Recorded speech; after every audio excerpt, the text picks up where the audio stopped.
teman-teman semuanya, semangat pagi. Semoga sehat selalu ya. Jangan lupa kalau Anda keluar rumah utamakan pakai masker. Anda milih keluar rumah pakai masker atau keluar rumah pakai ambulan, dan itu pilihan saudara. Teman-teman semuanya, pagi ini saya berada di rumah di lantai 2 sambil berjemur ya.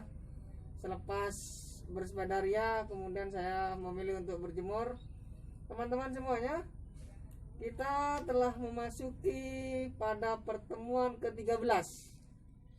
Artinya 2 pertemuan lagi kita akan mengakhiri perkuliahan ini.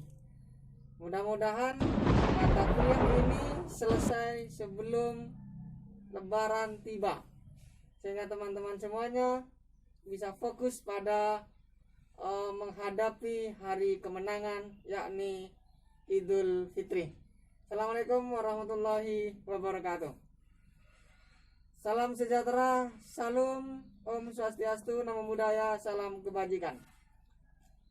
Jika kemarin kita mendiskusikan pada pertemuan ke-12, teman-teman semuanya, cukup menarik dari beberapa diskusi yang telah banyak disampaikan oleh teman kita. Mengapa kemudian persoalan korupsi, pemberantasan korupsi di Indonesia masih jauh dari harapan? Sebenarnya cukup sederhana, karena sekali lagi hukum di Republik kita ini belum jadi panglima sepenuhnya. Keadilan masih semu. Sepanjang hukum dan keadilan masih belum jadi panglima, maka jangan pernah berharap pemberantasan korupsi betul-betul clear di Republik ini.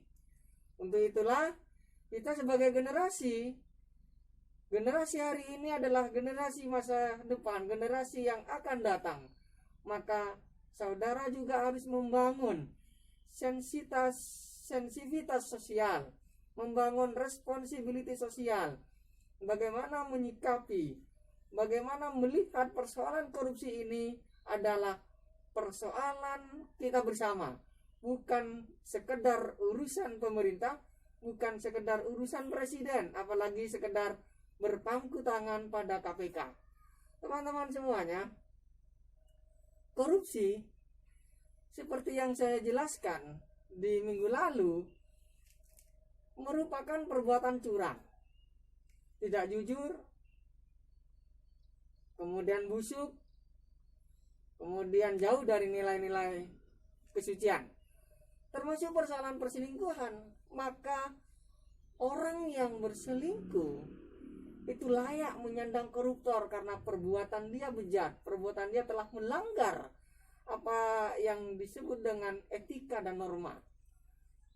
Nah, teman-teman semuanya, kemudian diskusi yang ketiga sebagai penutup pertemuan kemarin adalah mengapa kemudian narkoba dihukum mati, lalu kemudian pada kasus korupsi tidak dihukum mati. Sekali lagi kita akan melihat secara konstitusional. Konstitusi kita mengatakan, atau undang-undang tentang narkoba mengatakan bahwa bandar narkoba dan sejenisnya, ya, sebagaimana klausul yang diatur, itu akan dikenakan hukuman seumur hidup atau hukuman mati. Sementara pada undang-undang anti korupsi misalnya belum ada yang kemudian belum ada pasal atau klausul yang mengatakan bahwa koruptor dihukum mati. Inilah kelemahan hukum kita di negara ini. Teman-teman semuanya, narkoba dan korupsi sama-sama merupakan kejahatan kemanusiaan. Secara sederhana saya ingin menyampaikan begini. Narkoba itu menurut kebanyakan orang merusak generasi. Oke, kita pahami itu. Kita sepakat narkoba merusak generasi. Tetapi jauh lebih dahsyat, korupsi merusak masa depan generasi. memang tak bisa dipungkiri kalau narkoba atau orang mengkonsumsi narkoba, nyabu hari ini makai narkoba, hari ini juga mati gitu loh. Hari ini juga sakau. Tetapi pada kasus korupsi, berbagai sektor dikorupsi, sektor pendidikan, ekonomi, dan semuanya, maka yang merasakan adalah anak cucu kita. Memang tidak dirasakan hari ini, tetapi 5, 10, 15 tahun yang akan datang, anak cucu kita akan merasakan dampak dari korupsi yang telah dirampas oleh siapapun, oleh para koruptor terutama. Nah teman-teman semuanya, itulah analogi yang sangat sederhana kenapa kemudian narkoba dihukum mati, kenapa kemudian korupsi tidak dihukum mati. Bukan persoalan pada sisi hak asasi manusianya. Kalau bicara hak asasi manusianya, misalnya pada kasus korupsi atau narkoba juga punya hak. Apakah seorang bandar narkoba yang dihukum mati lalu tidak punya hak asasi manusia? Bagaimana kemudian hukum melihat secara utuh kemanusiaannya? Apakah kemudian para koruptor juga tidak punya hak? Mestinya yang merupakan kejahatan kemanusiaan, narkoba dan korupsi ini betul-betul dilakukan sebuah hukuman yang memiliki efek jerah. Salah satunya adalah hukuman mati. Nah, saya kira kalau hukuman mati kemudian diterapkan di Indonesia seperti yang dilakukan pada kasus narkoba, maka koruptor atau korupsi ini setidaknya mampu meminimalisir pada kasus-kasus ini. Inilah sepintas merefleksikan apa yang menjadi diskusi pada pertemuan kemarin. Bagi yang belum bisa menjawabnya, sudah nggak usah dipikirkan terlalu serius, nggak usah dipikirkan terlalu mendalam. Fokus kita adalah selesaikan apa yang ada di depan kita, selesaikan apa yang menjadi kewajiban kita, termasuk saudara menjaga kesehatan, mematuhi himbauan-himbauan pemerintah dalam melakukan pencegahan pandemi COVID-19. Bravo teman-teman semuanya. Tetap semangat. Jangan lupa di bulan puasa ini berbanyaklah ibadah agar kita senantiasa menjadi hamba Tuhan yang bertakwa, hamba Tuhan yang senantiasa bersyukur atas nikmat yang diberikan pada kita. Sebelum saya lanjutkan di pertemuan 13, kita rehat sejenak. Itulah teman-teman tadi diskusi yang minggu lalu kita lakukan. Nah, pada pertemuan kali ini kita lebih banyak menganalisis bagaimana bahaya dan dampak korupsi di berbagai lini kehidupan kita ini. Sebagaimana yang pernah saya sampaikan di kontra perkuliahan, silakan teman-teman ya bisa dicek kembali. Pada pertemuan ke-13 ini kita akan mendiskusikan apa sebenarnya bahaya dan dampak korupsi bagi kehidupan kita. Nah, teman-teman semuanya, bicara tentang bahaya dan dampak sebenarnya tak hanya pada satu bidang saja, bahwa kemudian korupsi tidak hanya, saya ingatkan, korupsi tidak hanya berdampak terhadap satu aspek kehidupan saja. Korupsi menimbulkan sebuah efek domino yang sangat meluas terhadap eksistensi dari suatu bangsa itu sendiri. Nah, meluasnya praktek korupsi di suatu negara ya akan memperburuk kondisi perekonomian ya. Tidak hanya perekonomian, saya pikir itu ya, kondisi sosial ya, kondisi pendidikan kita, keuangan negara, hutang negara, ya bahkan dampak yang sangat kita rasakan adalah tingginya biaya pendidikan di Indonesia, mahalnya harga sembako dan seterusnya. Nah, teman-teman semuanya, apa yang bisa kita potret, dari bahaya dan dampak bahaya dan dampak korupsi di Indonesia, ya. Pertama, kita melihat dampak.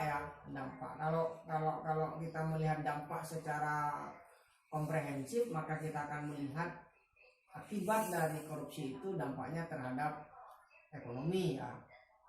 Perkembangan ekonomi kita semakin lama, semakin hari semakin tertinggal, ya.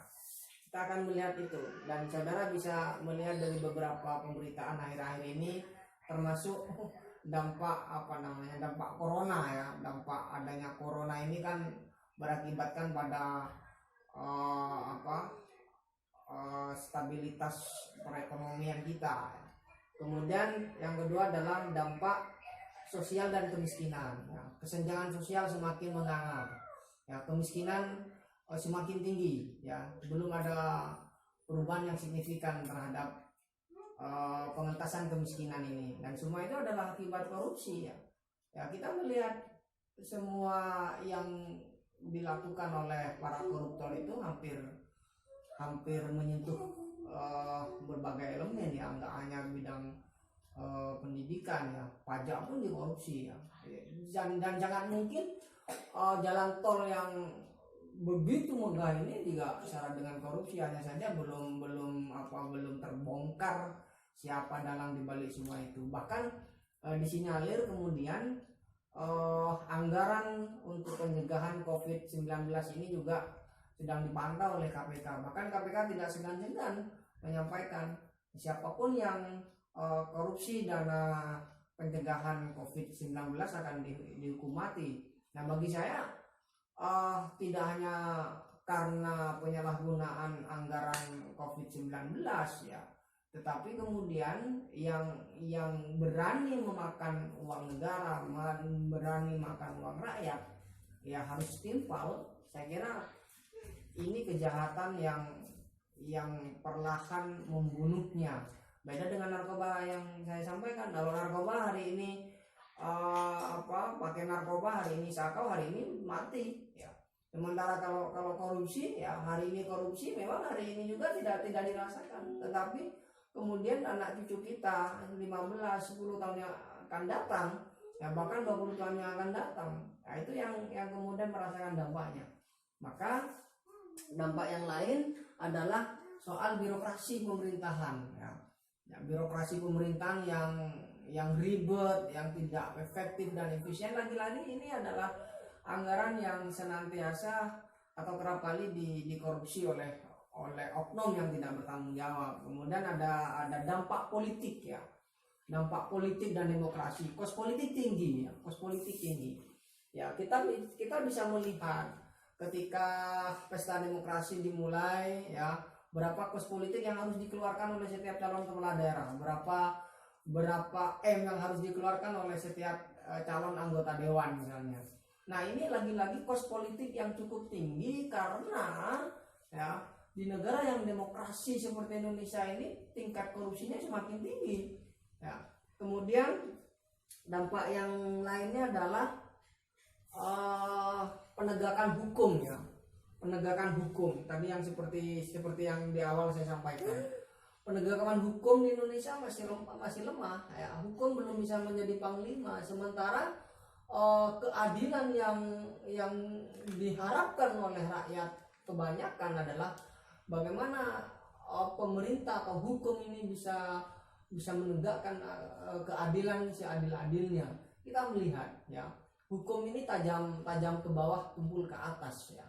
Tajam ke bawah, tumpul ke atas. Kita lihat para koruptor, ya. Kita bandingkan para maling berdasi misalnya, ya, katakanlah begitu, ya.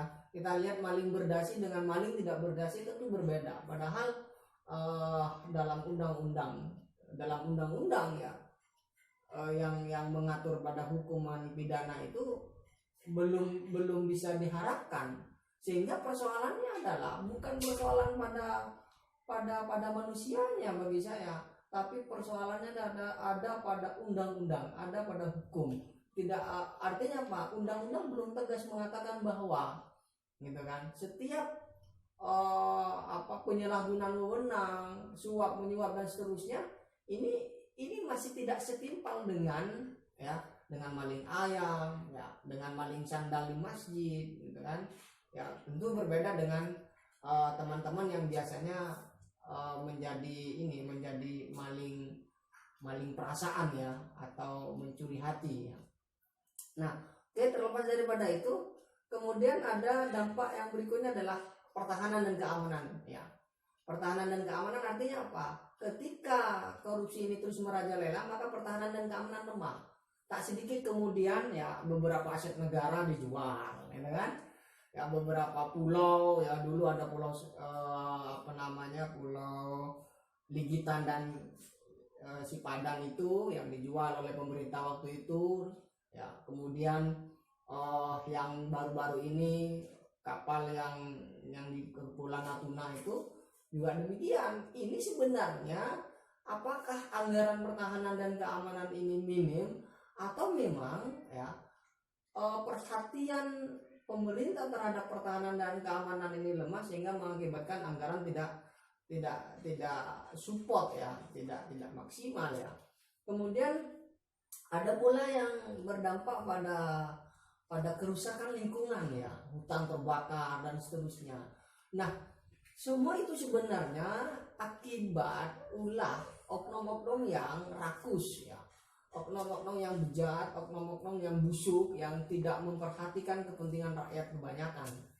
Nah, kendati demikian, pemerintah ya, siapapun presidennya, berupaya melakukan pemberantasan korupsi. Lalu kemudian muncullah sebuah rencana strategis ya, rencana strategis, sampai kemudian pemerintah mengeluarkan pedoman ya, atau buku panduan yang dikeluarkan oleh Kementerian Pendidikan dan Kebudayaan. Saking getolnya soal korupsi di Indonesia, lalu muncullah pendidikan anti korupsi, termasuk mata kuliah ini. Mata kuliah ini semata-mata untuk memberikan bekal kepada mahasiswa agar kelak lulusan perguruan tinggi tidak lagi mencuri uang rakyat, tetapi dia memiliki sikap-sikap atas kepedulian ya, ikut terlibat dalam mengawasi anggaran dana desa ya, dan seterusnya. Nah, dalam buku ini juga cukup cukup komprehensif ya. Nah, teman-teman semuanya, itu saya kira dampak yang sangat dirasakan jangka panjang. Memang hari ini kalau kita bicara dampak korupsi, lagi-lagi tidak dirasakan secara langsung ya, tetapi korupsi ini kejahatan yang sistematis yang memporak-porandakan masa depan anak cucu. Nah, teman-teman semuanya, ketika kita sudah bisa melihat bahaya dan dampak secara komprehensif dari berbagai segi kehidupan diporak-porandakan oleh makhluk yang namanya korupsi tadi, lalu upaya apa yang bisa kita lakukan?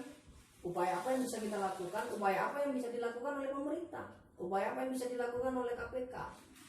Inilah kemudian dalam buku pendidikan anti korupsi untuk perguruan tinggi yang dikeluarkan oleh Kemendikbud pada tahun 2011,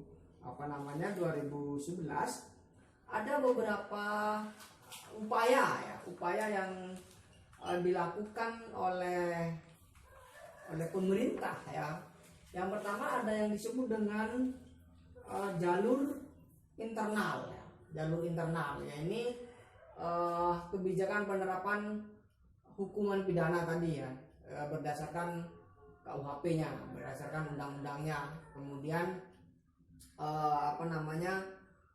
upaya yang dilakukan adalah represif ya, bagaimana melakukan penindasan atau pemberantasan apabila kejahatan sudah terjadi ya. Kemudian perlu juga dipahami bahwa upaya tindakan represif ini juga dapat dilihat sebagai tindakan preventif secara luas ya, menurut siapa namanya Nawawi Arif 2008 ya. Misalnya kebijakan penerapan hukuman pidana, kemudian kebijakan pencegahan tanpa hukuman pidana, kemudian kebijakan untuk mempengaruhi pandangan masyarakat mengenai kejahatan dan pemidanaan lewat mass media ya, sebagai salah satu bentuk mengedukasi bahwa kejahatan korupsi ini perlu dipublikasikan gitu. Dipublikasikan sehingga media harus meliput ya. Hanya saja kalau bicara media ya, ada sisi positif dan sisi negatifnya. Teman-teman bisa tahu lah mana media yang punyanya partai tertentu, mana yang bukan, mana yang independen. Agak sulit ya membedakan media yang independen dengan yang tidak akhir-akhir ini. Nah teman-teman semuanya, lalu kemudian dalam buku ini juga ya strategi apa yang bisa dilakukan ya.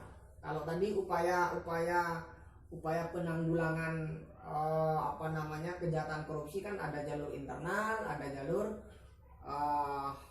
non penal ya. Non penal itu maksudnya kebijakan yang dilakukan oleh seluruh elemen. Artinya elemen bangsa yang kemudian concern pada pemberantasan korupsi ikut terlibat dalam melakukan langkah-langkah pencegahan atau preventif ya. Kemudian strategi apa atau upaya apa lagi yang bisa dilakukan?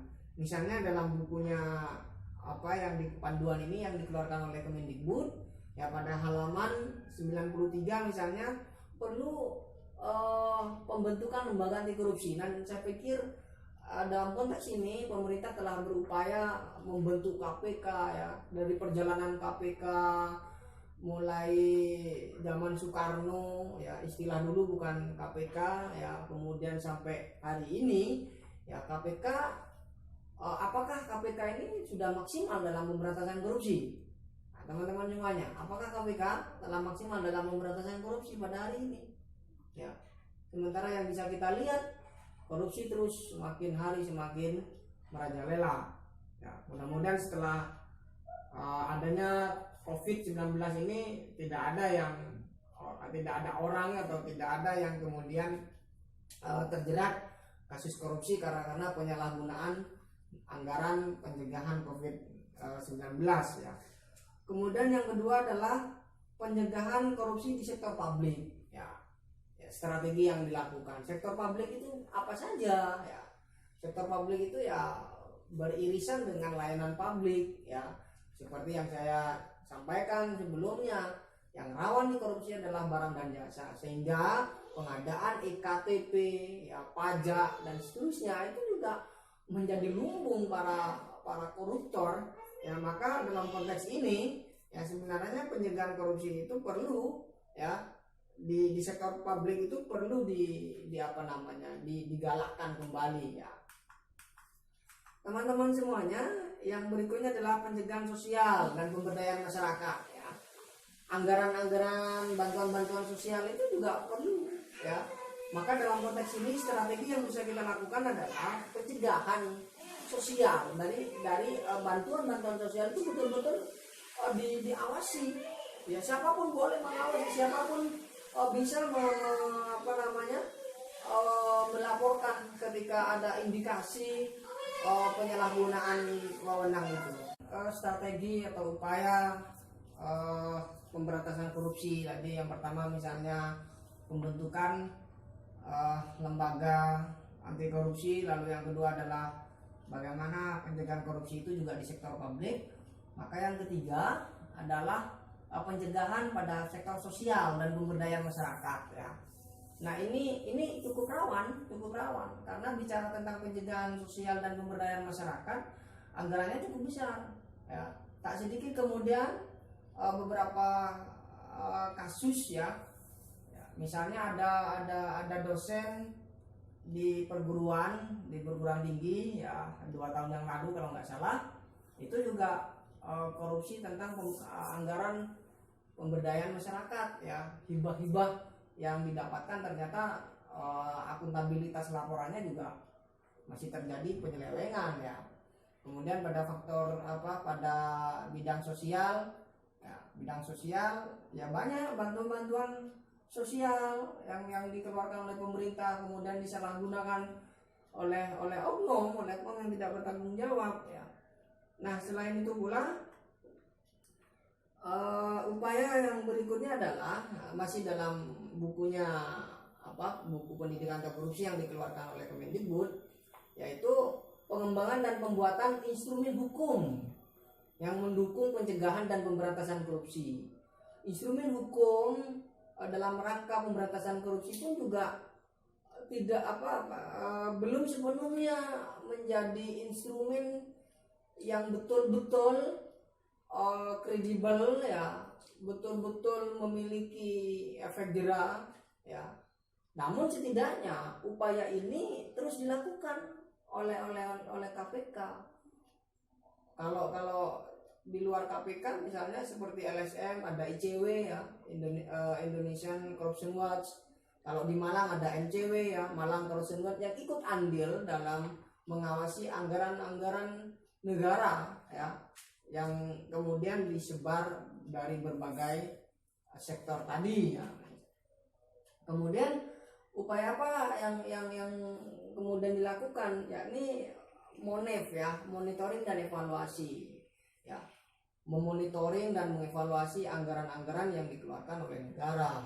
Maka ya, saya selalu berpesan, kalau saudara jadi mahasiswa, kalau saudara jadi pemuda ya, saudara tidak cukup diam dan mendiamkan. Saudara yang hari ini lebih banyak di rumah atau belajar dari rumah, bekerja dari rumah, ibadah di rumah, jangan lupa saudara juga ikut andil ya, memantau bagaimana anggaran desa itu digunakan, apakah sudah tepat, apakah anggaran sekarang ini BLT ya, bantuan langsung tunai, apakah tepat sasaran atau ada penyalahgunaan, ada pemangkasan dan seterusnya. Saudara juga berhak melaporkan itu. Jangan takut kalau untuk mengatakan kebenaran hari ini ya. Teman-teman semuanya, itulah strategi yang bisa dilakukan oleh berbagai pihak ya. Apakah itu pemerintah ya, atau lembaga anti korupsi, LSM yang concern pada pengawasan anggaran negara ya. Nah, teman-teman semuanya, yang harus kita pikirkan adalah bagaimana kita memangkas rantai korupsi yang merajalela di Republik ini. Bagi saya, setidaknya kita berangkat dalam diri kita. Setidaknya kita harus berani dari diri kita dulu. Seperti tadi yang saya sampaikan atau sebelumnya ya, korupsi itu adalah tidak jujur, korupsi itu adalah bejat, korupsi itu adalah busuk ya. Saudara kuliah ya, datang terlambat misalnya kan, itu bagian dari bibit-bibit korupsi. Saudara mengerjakan tugas tidak percaya diri lalu kemudian menyontek dan seterusnya, itu bagian dari bibit korupsi. Saudara tidak menggunakan waktu dengan baik ya, apalagi saudara mengkhianati sebuah amanah ya, sebuah jabatan ya, yang kemudian disalahgunakan.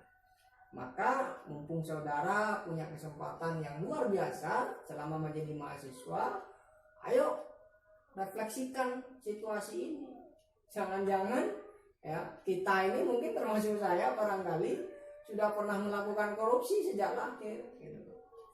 Sejak lahir sampai sekarang berapa kali kita melakukan korupsi, meskipun tidak harus ya, merugikan keuangan negara.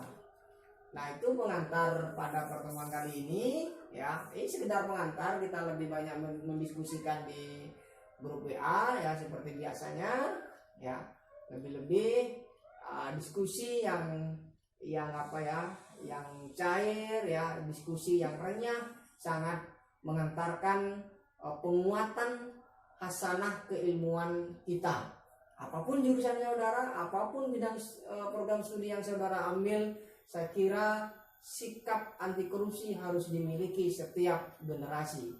Untuk itulah mempersiapkan diri itu jauh lebih baik daripada hanya sekedar cari sensasi. Sekian dan terima kasih. Kiranya itu sebagai pengantar pertemuan ke-13. Mohon maaf yang sebesar-besarnya. Salam sejahtera. Salam. Wallahul muwaffiq ila aqwamit thoriq. Assalamualaikum warahmatullahi wabarakatuh. Salam.